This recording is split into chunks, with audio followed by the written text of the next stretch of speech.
Campus say the university needs to work on.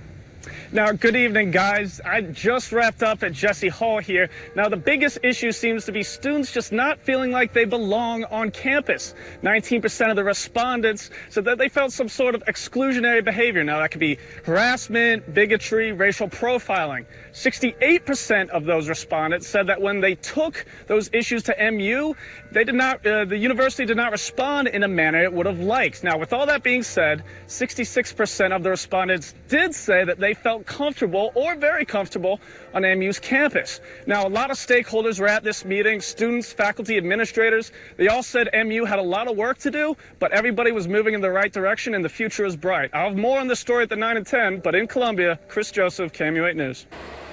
So I'm here on Stadium where the crews continue to put electrical lines onto the newly in place power poles. When they got here, the poles were snapped and literally leaning on the electrical lines. Now, I spoke to a city official. They identified two different spots where we had some electrical issues. The first, obviously, being here on Stadium Boulevard, and the other on Hunt Ridge Drive. Now, I spoke to crews at both locations. The good news is all the repairs should be done by 9 a.m. Now, if you're concerned about driving, there's no debris on the road. I spent a lot of time pursuing this story this morning, so you should be good to go there. Live in Columbia, Chris Joseph, KOMU 8 News. Planned Parenthood, the NAACP, and 10 other organizations rallied together today at the state capitol to protest the General Assembly's agenda. They say the General Assembly has proposed bills which discriminate against minorities and women. Part of the concern is a bill in the Senate which would regulate where fetal tissue goes after a miscarriage or abortion. A Planned Parenthood rallier said it was a question of faith and choice. I spoke to supporters and critics of the proposed Real ID legislation. They say some form of it will probably pass on Friday. Now, the House and the Senate have passed versions of a bill which would ask Missourians to pick between Real ID driver's license and the current format. Getting a Real ID driver's license would allow Missourians to use them at airport security. Keeping with the current format would require Missourians to use a passport even on domestic flights. An opponent of Real ID says he is against big government regulation. Great story, Cinnamon. Thank you. This fall, Lizzie and Jose will have a new boat builder at their sides, their younger brother. That's it for the CBS Evening News. I'm Chris Joseph. Good night.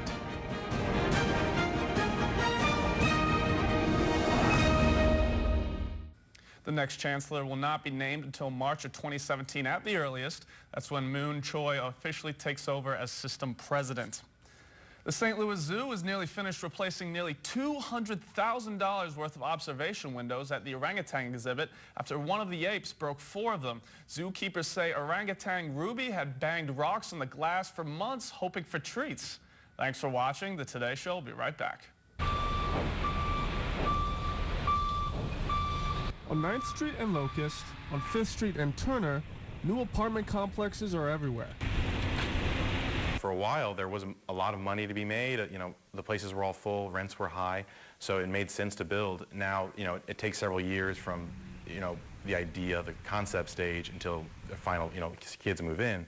So in that time period, the market shifted. In the last year, the university has closed 4 dorms due to decreased enrollment. This past fall, total enrollment in Mizzou was down 7%. The new freshman class was 22% smaller than its predecessor in 2015. The increase in complexes has created a buyer's market with extra perks for leasing. We got like a few $100s when we signed, just like up front. I get to have parking and a single apartment downtown for $380 a month, so very good deal. The official numbers for MU's 2017 enrollment do not come out until May. Until the numbers rise, apartment complexes will continue to compete with incentives. They expect gift cards, they expect a lot more of those rental concessions that you don't always need in other markets, but it's because they have so many options. Going forward, student housing projects may slow down. Smaller projects that, when they are built, maybe more mixed-use projects, ones that are not so dependent on students, because that market, like we've talked about, is maybe shrinking or at least stagnating. Chris Joseph, KOMU 8 News, Columbia. The apartment complexes we talked to have not let any workers go. They're now budgeting for any income decreases from their corporate offices. I spoke to researchers who conducted the survey. They said it's important to not just look at the numbers when it comes to the university's culture, but it's clear MU has a lot of work to do. Every day, thousands walk in and around MU's campus. Each person creates and feels its climate. Now, the survey showed you that, yeah, classism is in higher education. It happens, and it's happening here. Racism happens across the country, and it's happening here. MU hired consultants in part to address the events of fall 2015. Students, faculty, and staff filled out nearly 10,000 surveys, which were then analyzed. 19% of respondents reported they had been subjected to exclusionary conduct, including racism, harassment, or being left out. 68% of those who took their issues to MU said the university didn't handle it in a way they would have liked.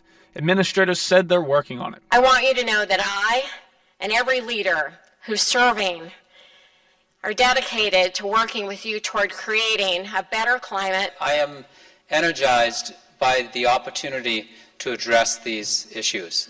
66% of respondents actually said they were comfortable or very comfortable on campus. All the stakeholders who spoke said there is work to do, but the climate on campus is going to warm up.